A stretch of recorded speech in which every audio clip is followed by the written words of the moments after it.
साथियों नमस्कार। मैं नरेंद्र सिंह, जनपद मऊ, उत्तर प्रदेश।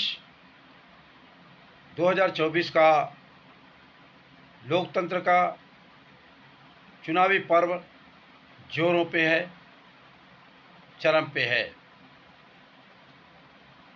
साथियों, देश जब आज़ाद हुआ तो आज़ादी की जंग हिंदू, मुसलमान, सिख, ईसाई सभी लोगों ने मिल कर के किया कि वतन आज़ाद हो जाएगा और ये वतन हमारा होगा।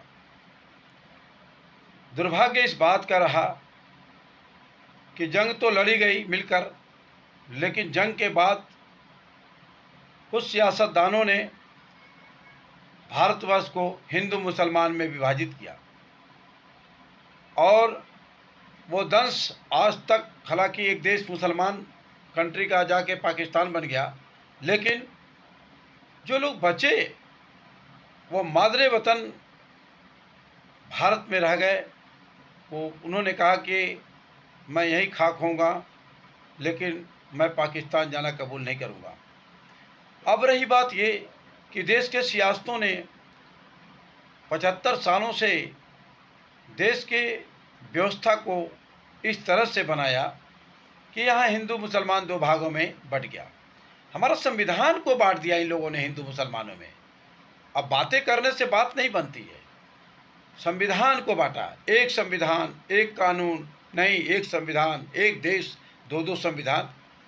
1990 का मुसलमानों के प्रति जो वक्फ बोर्ड की कमेटी बनी, इससे क्या होता है कि आपने हिंदू मुसलमानों को बांटा।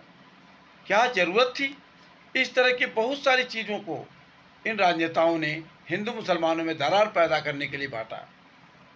वर्तमान के जो प्रधानमंत्री माननीय नरेंद्र मोदी हैं, अगर वो इन संविधान में संशोधन करके एक देश एक संविधान की अगर पहल करने की बात करते हैं, तो विपक्ष के लोगों का दावा है कि हिंदू खतरे में है, मुसलमान खतरे में है। अरे भाइयों, न इससे हिंदू खतरे में होगा न मुसलमान खतरे में होगा।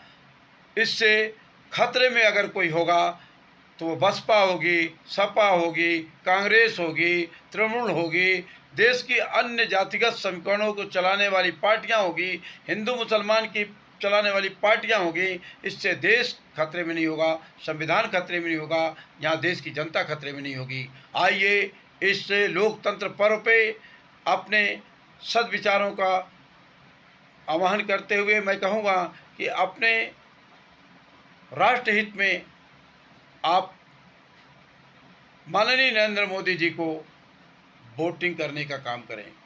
भाजपा मीन्स माननीय नरेंद्र मोदी जी, और माननीय नरेंद्र मोदी मीन्स भाजपा, क्योंकि 10 सालों में इन्होंने अपने दृढ़ संकल्पों के साथ बहुत सारा काम किया और भविष्य में भी ये पार्टी हिंदू मुसलमानों का काम करने के लिए नहीं है। यह पार्टी राष्ट्र में सभी मानव जाति के उत्थान के लिए है और रहेगी। इसमें किसी को भी डरने की ज़रूरत नहीं है और न तो हिंदू मुसलमान की राजनीति करने की ज़रूरत है। जय हिंद, जय भारत।